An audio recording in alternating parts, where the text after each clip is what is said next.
يا أيها الذين آمنوا لا تقدموا بين يدي الله ورسوله واتقوا الله إن الله سميع عليم صدق الله العظيم يا أيها الذين آمنوا اے ایمان والو لا تقدموا بین یدی اللہ ورسولہ اللہ اور اس کے رسول سے آگے مت بڑھو واتقوا اللہ اور اللہ سے ڈر جاؤ ان اللہ سمیع علیم بے شک اللہ سب کچھ سننے والا بھی ہے اور جاننے والا بھی ہے۔ میرا اور آپ کا عقیدہ اور ایمان یہ ہے کہ اللہ کے آخری پیغمبر خاتم النبیین جناب محمد الرسول اللہ صلی اللہ علیہ وسلم نے اللہ کے دین اور وحی کو کھول کے بیان فرما دیا ہے۔ جو عبادت اور نیکی کا کام ہے اللہ کے پیغمبر نے واضح فرما کے بیان کر دیا ہے۔ کوئی عبادت کوئی دین کا کام ثواب کی بات ایسی نہیں جو اللہ کے پیغمبر نے بیان نہ فرمائی ہو۔ اسی لیے اللہ نے قرآن میں فرمایا لَقَدْ كَانَ لَكُمْ فِي رَسُولِ اللَّهِ أُسْوَةٌ حَسَنَةٌ اے کلمہ پڑھنے والو، عبادت ہو یا دنیا کے کام ہو، تمہارے لیے اگر نمونہ ہے تو اللہ کے پیغمبر کی زندگی ہے۔ اللہ کے نبی نے عبادت اور دین کی ہر بات کو کھول کے بیان فرما دیا ہے۔ نماز عبادت ہے، نماز کے متعلق تمام احکام اللہ کے پیغمبر نے بیان کر دیے۔ وضو کرنا ہے، وضو کی ترتیب کیا ہوگی، وضو سے پہلے کیا پڑھنا ہے، وضو کے بعد میں کیا پڑھنا ہے، وضو کس طریقے سے کرنا ہے، ہر چیز احادیث میں موجود ہے کیونکہ یہ دین ہے۔ نماز کیسے شروع کرنی ہے، قیام میں کیا پڑھنا ہے، رکوع میں کیا کہنا ہے، رکوع کے بعد کون سی دعا پڑھنی ہے، سجدے میں، تشہد میں، سلام پھیرنے کے بعد کیا کچھ پڑھنا ہے، ہر چیز احادیث میں واضح موجود کیونکہ یہ دین ہے۔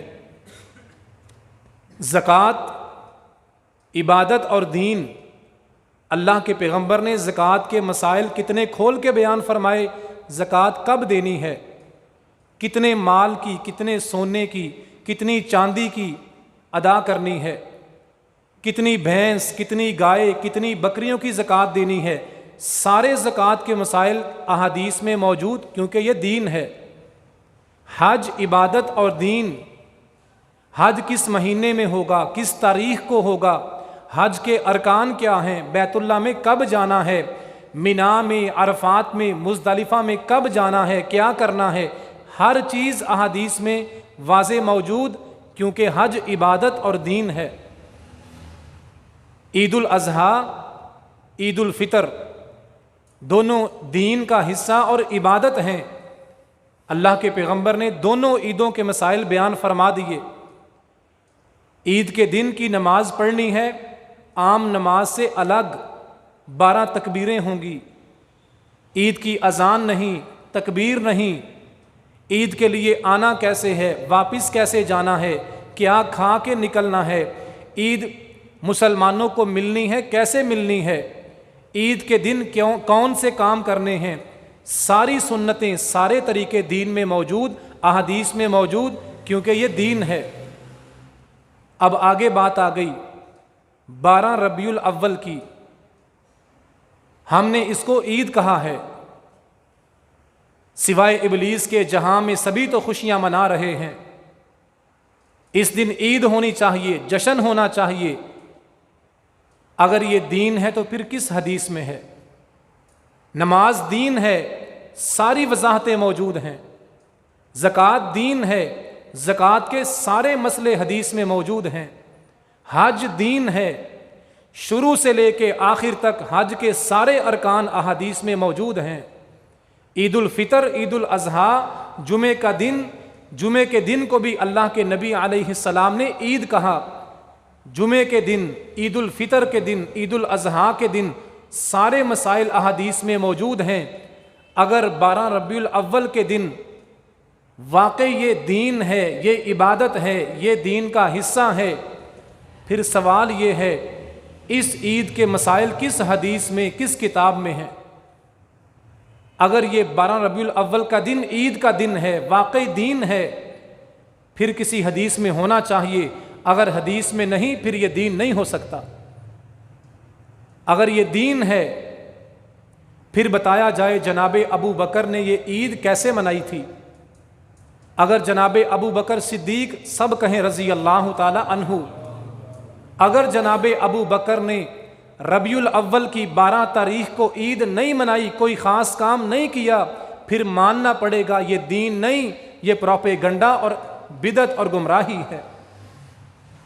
اگر 12 کے دن واقعی کوئی عبادت ہے، پھر جناب عمر نے اس دن کیا کیا تھا، کہاں لکھا ہے، کہاں سے ملے گا؟ رضی اللہ تعالی عنہ۔ اگر 12 ربیع الاول کے دن عید ہے، پھر داماد رسول جناب عثمان، جناب علی رضی اللہ تعالی عنہما نے یہ عید کیسے منائی تھی؟ جناب حسن، جناب حسین رضی اللہ تعالی عنہما کی زندگی میں بھی ربیع الاول کی 12 تاریخ کا دن آیا تھا، نبی کے نواسوں کو بھی نبی سے محبت تھی، انہوں نے عید کیسے منائی تھی؟ صحابہ کو چھوڑ دیں، امام ابو حنیفہ رحمۃ اللہ علیہ، ان کی کسی کتاب میں، ان کے کسی شاگرد کی کتاب میں، کسی امام، کسی تابعی، کسی نے حدیث کی کتاب میں اس دن کے بارے میں کوئی خاص عمل لکھا ہو، کچھ کیا ہو، اگر ملتا ہے تو واقعی یہ دین ہے۔ اگر نبی صلی اللہ علیہ وسلم کی حدیث میں اس دن کے بارے میں کچھ نہیں، صحابہ نے اس دن کو نہیں منایا، کسی امام نے نہیں منایا، پھر یہ ساری گمراہی ہے، یہ دین اور عبادت نہیں ہے۔ ہم نے یہ جملہ اشتہاروں پہ لکھ کر، سپیکروں میں بول کر کہ سوائے ابلیس کے جہاں میں سبھی خوشیاں منا رہے ہیں، جو خوشی نہیں منا رہا وہ ابلیس ٹھہرا، وہ ابلیس قرار پایا، ہم نے یہ جملہ بول کے نبی کے صحابہ کو کس صف میں شامل کر دیا؟ ایمان کی غیرت، ایمان کی حیا، ذرا خیال نہ رہا ہمیں یہ جملہ بولتے ہوئے کہ سوائے ابلیس کے جہاں میں سبھی تو خوشیاں منا رہے ہیں، بتایا جائے ابو بکر نے یہ خوشی کہاں منائی تھی؟ جو مناتے ہیں وہ تو نبی کے عاشق اور محبت کرنے والے ٹھہرے، اور جو نہیں منا رہے وہ شیطان اور ابلیس قرار پائے۔ ہم نے امام ابو حنیفہ پہ کیا فتویٰ لگا دیا، انہوں نے یہ عید نہیں منائی۔ نبی کے 1 لاکھ کم و بیش 20,000 سے زیادہ صحابہ کرام اللہ کے پیغمبر کی وفات کے وقت موجود تھے، نبی کے کسی صحابی نے اس دن کو منایا ہو؟ اب آئیے دین سے، حدیث سے پوچھتے ہیں، ربیع الاول کی 12 تاریخ کو کیا کرنا ہے؟ دین کیا کہتا ہے؟ ملا جی نے کہہ دیا کہ جھنڈیاں لگا لو، نعرے لگا لو، عید منا لو۔ ہم اپنے نبی سے پوچھتے ہیں اس دن کیا کرنا ہے؟ صحیح مسلم کی حدیث، اللہ کے پیغمبر سید کائنات جناب محمد الرسول اللہ صلی اللہ علیہ وسلم سے پوچھا گیا، سئل عن صوم یوم الاثنین، اللہ کے نبی علیہ السلام سوموار کے دن روزہ رکھا کرتے تھے، آپ کی عادت اور معمول تھا، سوموار کا روزہ رکھنا آپ کا طریقہ تھا۔ صحابہ نے پوچھا، اے اللہ کے پیغمبر علیہ الصلاۃ والسلام، ذرا یہ تو بتائیں آپ سوموار کا روزہ کیوں رکھتے ہیں؟ آپ نے کیا فرمایا؟ ذاک یوم ولدت فیہ، میں سوموار کا روزہ اس لیے رکھتا ہوں کہ اس دن میری پیدائش ہوئی تھی۔ یہ ہے نبی کی ولادت کی خوشی، جس کے دل میں نبی کی سچی محبت ہے اور نبی کی پیدائش پہ اس کو خوشی ہے، وہ سوموار کے دن، نبی کی پیدائش کے دن روزہ رکھے۔ یہ دین ہے، یہ حدیث ہے۔ اور یاد رکھیں یہ حدیث صحیح مسلم میں کہ نبی علیہ السلام نے اپنی پیدائش کی دن کی خوشی میں روزہ رکھا تھا۔ روزے والے دن عید نہیں ہوا کرتی۔ جس دن روزہ ہو، اللہ کے پیغمبر نے روزہ رکھا اور روزہ رکھنے کی وجہ بتائی، اس دن میں پیدا ہوا تھا اس لیے روزہ رکھتا ہوں۔ نبی روزہ رکھتا ہے اور ہم اس دن کو عید کہتے ہیں۔ کس کی بات کو مانا جائے، نبی کی حدیث کو یا ملا جی کی بات کو؟ یہ ساری کھیر اور حلوے کے چکر امت کو گمراہی کے راستے پہ چلا دیا، اور اگر کوئی بندہ سامنے قرآن رکھ کے صحیح مسلم کی حدیث سنائے، یہ فرقہ واریت ہے۔ یہ بات نہیں ہونی چاہیے۔ انتشار پھیلتا ہے، نفرت پھیلتی ہے، گلیوں میں نعرے لگے جس کا سرے سے کوئی وجود نہیں، جو ثواب نہیں، جو بدعت اور گمراہی، جو نہ کسی حدیث میں نہ کسی صحابی کے عمل میں، وہ بازاروں میں شور کرتے رہیں، اور جو قرآن کی آیت سنائے، نبی کی حدیث سنائے، یہ فرقہ واریت ہے۔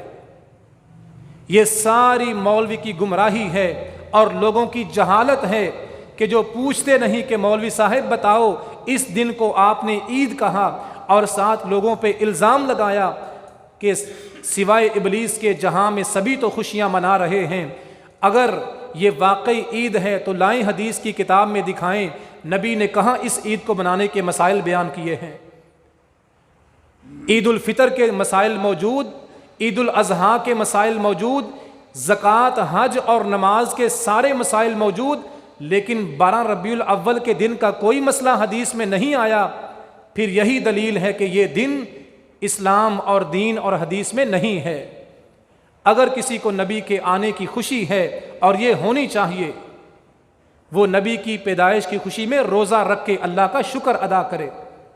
اور آخر میں ایک جملہ کہوں گا، دین میں ماتم اور جشن کا کوئی وجود نہیں ہے۔ حدیث میں، قرآن میں ماتم اور جشن نام کا کوئی ذکر نہیں ہے۔ مسلمان خوشی میں جشن نہیں شکر کرتا ہے، اور مسلمان غم آنے پہ ماتم نہیں صبر کرتا ہے۔ مسلمان کا طریقہ خوشی میں روزہ رکھ کے اللہ کا شکر ادا کرنا، اور غم کے موقع پہ صبر کر کے اللہ کی رضا پہ راضی رہنا ہے۔ یہ ماتم اور یہ جشن اور یہ سڑکوں پہ بدتمیزی مسلمانوں کے دین نے نہیں سکھایا۔ اللہ ہمیں قرآن و حدیث کو سمجھ کے عمل کرنے کی توفیق عطا فرمائے۔ وما علیہ الا البلاغ المبین۔